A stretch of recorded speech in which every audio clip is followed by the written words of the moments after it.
Force feeding rabbit cage. Let's have it. Hello guys, welcome back to Cedric's Rabbitry. My name is Cedric, a young and passionate rabbit farmer here in Ghana. Today's video is one of the most important videos I have done on my YouTube channel because this carries a lot of things, right? And I'll tell you this, if you are able to watch this video to the end, you are going to get a lot of information from it. Because I'm making this video not because I watched someone's video to make it, but through my experience, right? And also, whichever way I'll tell you that we can do something, I'll make sure that I'll bring different options so that you can choose from it. The one you think will be better for you, that's what you will use. Okay, so today we are going to talk about the different types of ways you can force feed your animals, okay, so that by the end of the weaning stage you are able to have moderate amount of kids surviving. So if you are new to the channel, do well to hit the subscribe button, smash the like button if you really enjoyed watching the video. It is actually one of the most easiest thing you can do when it comes to rabbit production, and today I'll make it more easier, right? Because I have different options for you. So if you think that the first one is not the best one for you, you can choose the second one or the third one, right? That's why I said now I want to be making the video in such a way that it can be as simple as possible for you and as short as possible, so that you can get a lot of knowledge without wasting much time. Okay, so someone might ask, when should we force feed our rabbits? Okay, now first one, when you have a new breeder, okay, a rabbit that has never given birth before. When they give birth the first time, they do not have any experience in force feeding the kids, managing the kids till they get to the weaning stage. Okay, so you will have to help this rabbit until it gets to that stage.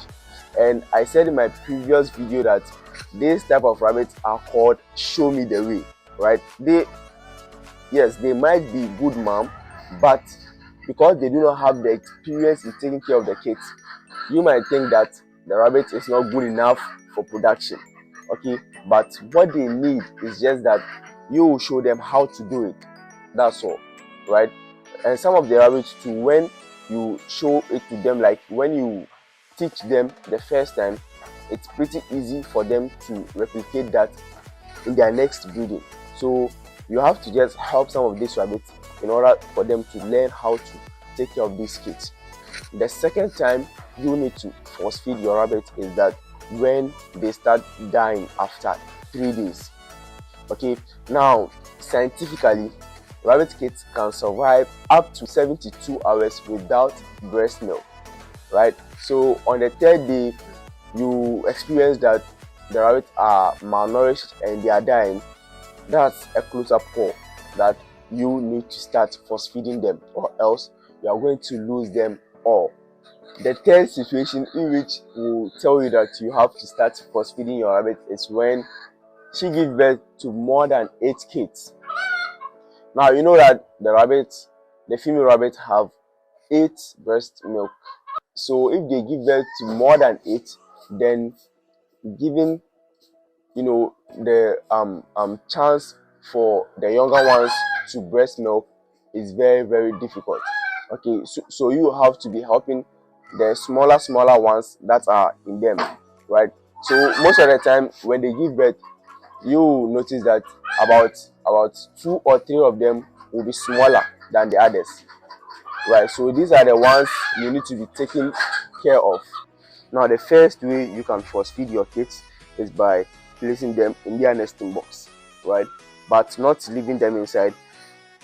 You will hold them still in the nesting box so that the kids will have the chance to suck, right? So for instance, this the rabbit's nesting box, right? So I'll place her inside just this way, and then I'll start putting in the kids, right?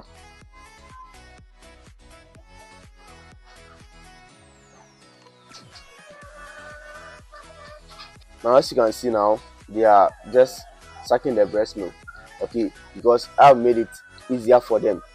If let's say this female was to come inside the box and then feed, when she gets inside, she will just stay there. Like, she wouldn't notice that, oh, this kid is not having some of the breast milk or something, right? She just stay in for like 5 minutes. Once the 5 minutes is done, she just get out.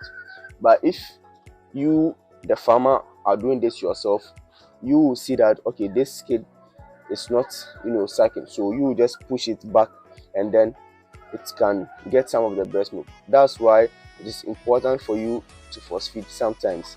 Now, the disadvantage of using this process is that when the female has sharp nails, she can hurt the kids. Okay, so always make sure that you trim the nails of your rabbit before using this type of method. Okay, the next way you can force feed your rabbit is by holding the female rabbit down. Okay, so just like this, you hold the skin and then you turn it, right? Make sure you have someone to support you with the hind legs, okay, or you yourself can hold it and then someone will support you by bringing the kids near the female so that they can get some of the breast milk. Okay, always make sure that you are doing it on a flat surface and not on a higher ground like the way I'm doing, right? Or else the rabbit can fall.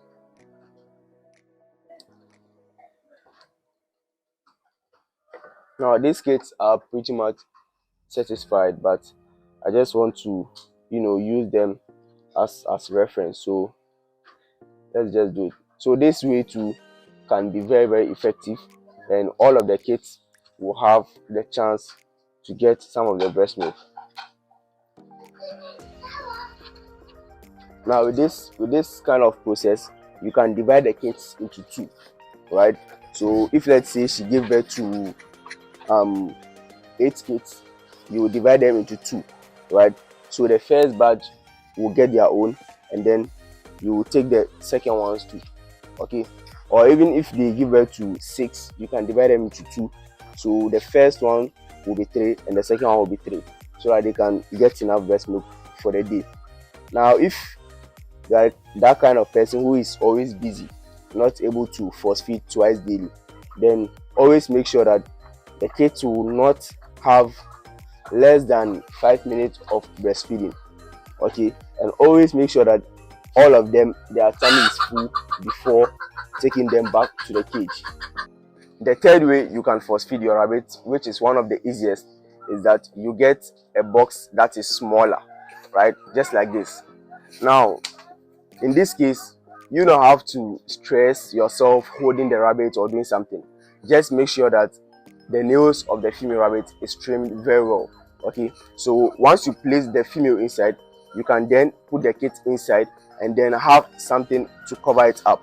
Now if I should do this, right now she is inside with the kit, so there's no way you will tell me that the kit will not have the chance to suck the breast milk.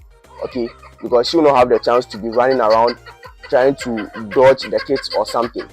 Okay, so I think that with all the ones that I have said, this is the most easiest that you can try your hands on. Okay, so when you do this, you can just leave the female there.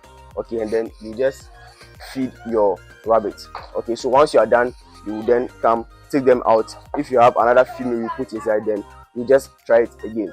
Okay, but always make sure that the female rabbit's nails are trimmed, or else the kids can get injured with the nails. Okay, so this is what I have for you guys for today, and I hope you've learned something from it. It's not a long one, right? You won't tell me that this video was a long one. Okay, so I hope you enjoy watching the video, and no more talking. See you next time.